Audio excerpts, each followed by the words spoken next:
But because of the particular nature of Hamas embedding themselves amongst civilian populations, with the massive amounts of civilian casualties that will inevitably come, and that figure will grow and grow and grow, are we not, as Barack Obama warned, are we not creating here just an opportunity for far greater radicalization of all those young Palestinians who watched their loved ones get killed? Why would we imagine that at the end of all this, they're going to want to do anything other than to become a new version of Hamas in wanting to exact revenge for what happened to their families?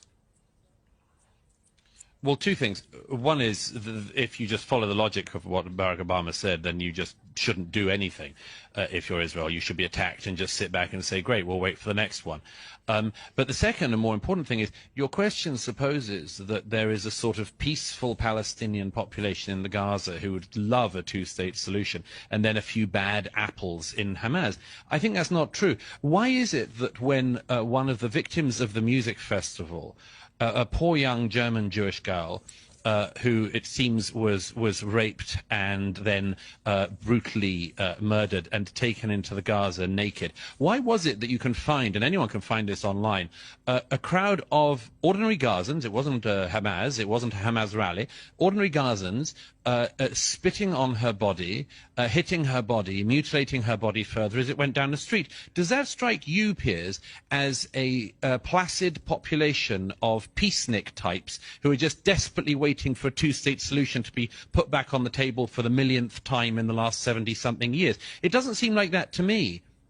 No, but there are over 2 million people in Gaza, and there weren't 2 million people in that video clip. There were a few hundred. So I don't like to make... Yeah, well, a few hundred at random. A few hundred at random. And did you see anyone in it saying, hey, guys, stop. We're not meant to mutilate the bodies of girls or rape them in public? No, I didn't see that. But then what you're really articulating, correct me if I'm wrong here, but isn't what you're articulating really an endorsement of collective punishment, where you assume they're all guilty? No. And if they don't stand up to Hamas, they're also guilty. And that's where people have a problem, I think, with the moral line here, which is if you hold all the Gazans equally responsible, then is that not collective punishment, which is illegal? Well, first of all, there is some responsibility for the peoples in the Gaza. If you elect Hamas and they kill Fatah, and then they remain in power for all of the years afterwards, I'm afraid that there is some responsibility of the people in that situation. You know, when the Germans had Adolf Hitler come to power and voted for him, we in Britain took the view that the German people were responsible in some way. So I'm not for collective punishment per se, but nor am I for this idea that there is something unique going on in the Israeli-Gaza context that we in Britain couldn't understand. Actually, there is one unique thing. In our own history, we've done very similar things. But there is one unique thing, which is that the population of Gaza is pretty unique in that nearly half of the population are children. That is a unique situation. No, I'll tell you what's unique about the population of Gaza. It's the only population in the world where people routinely claim Israelis are committing genocide, but which has a population boom all of the time. I mean, that strikes me as being quite an interesting thing about the Gaza.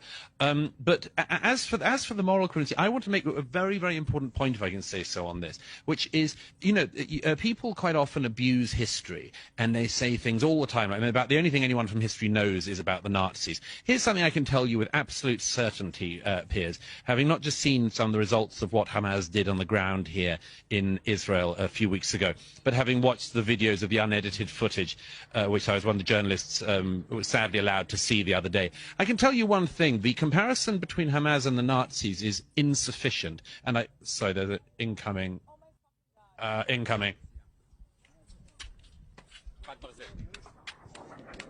Get safe, Douglas.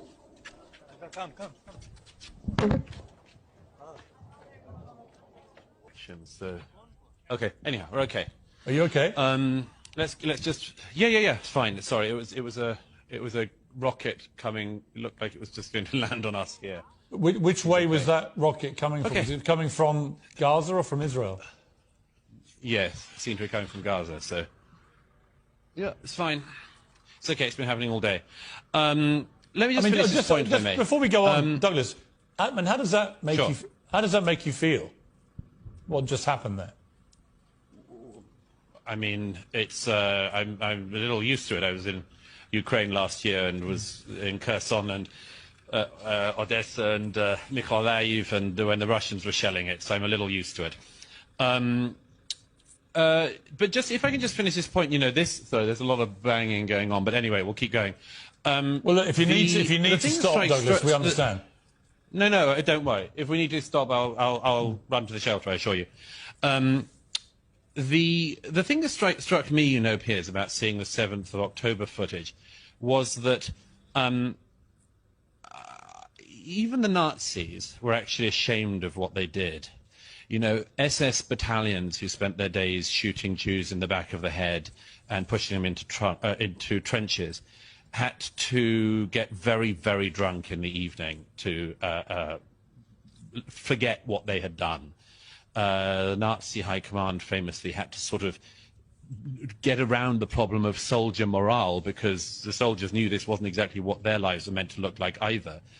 I tell you one very big difference. If you look at the footage, the raw footage, and I really hope people don't on a wider scale have to view what I viewed the other day, if they see it, they will see something that is at least as barbaric as what the Nazis did. But here's the difference. They did it with glee. They were deeply proud. You see people trying to, you know, taking the head off a young Israeli man with a shovel and then calling their parents back in Gaza and telling them, Father, Father, I've killed 10 Jews with my own hands. Get mother on the phone. I want to tell her how great a job her son has done. You know, I come back to this thing. I'm not exaggerating this. It's very, very interesting, and people need to realize. You had this situation with the Nazis, where they also were a genocidal anti-Semitic organization, but they tried to cover their crimes up. Hamas are actually proud of them, and they've said they will do them until the whole world is clear of Jews. Yeah. So I suggest we take that seriously, and I think that Israel is taking it seriously. I hope they continue to take it seriously, but I think the world should take it seriously, and that includes Britain. And when I hear British journalists, British commentators, and British politicians lecturing the Israelis on what they should do, I think, I'm sorry, this shows a failing in our country. It shows that we in Britain cannot enforce our laws. We don't even enforce our borders in Britain. It's us that is the weak link in the international security chain on this, not Israel.